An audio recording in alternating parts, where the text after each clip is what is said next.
గత ప్రభుత్వ హయాంలో గ్రామ సభలు నిర్వహించలేదన్నారు ఎమ్మెల్యే పంతం నానాజీ. కాకినాడ రూరల్ సర్పవరం గ్రామంలో ఏర్పాటు చేసిన గ్రామ సభలో ఆయన పాల్గొన్నారు. ఎక్కడైనా పరిశ్రమల కోసం తప్ప ప్రజా సమస్యల కోసం ఈ కార్యక్రమాన్ని నిర్వహించలేదన్నారు. దీని ద్వారా ఉపాధి హామీ పనుల కోసం గ్రామ అభివృద్ధి జరుగుతుందని ఆయన అభిప్రాయపడ్డారు.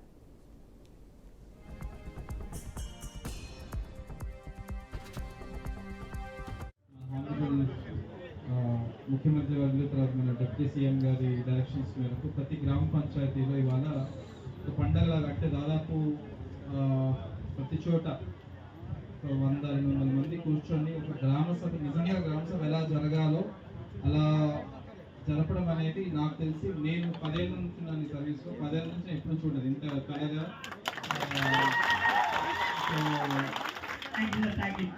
కళగా అందరూ కూర్చొని వాళ్ళకు సంబంధించిన నాయకుల మధ్య ఒక గ్రామ సభ జరుపుకోవడం. అండ్ ఈ గ్రామ సభ ఏదేదో జస్ట్ మన రాష్ట్ర ఉప ముఖ్యమంత్రి గారు బ్రహ్మాండమైన ఆలోచన చేసి చంద్రబాబు నాయుడు గారి యొక్క ఆమోదం పొంది ఇవాళ రాష్ట్రంలో ఎక్కడా జరగని విధంగా, ప్రపంచంలో ఎక్కడా జరగని విధంగా 13,326 చోట్ల గ్రామ పంచాయతీ దగ్గర గ్రామ సభలు నిర్వహిస్తూ ఉన్నారు. ఎప్పుడన్నా గ్రామ సభలు నిర్వహించడం అనేది విన్నారా? చెప్పండి అమ్మా.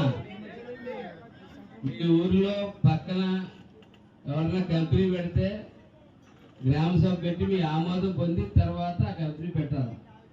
మీ చుట్టూ 3-4 కంపెనీలు ఉన్నాయి. ఎప్పుడైనా గ్రామ సభ పెట్టారా? ఎక్కడైనా జరిగిందా? అట్లాగే ఇప్పుడు దాకా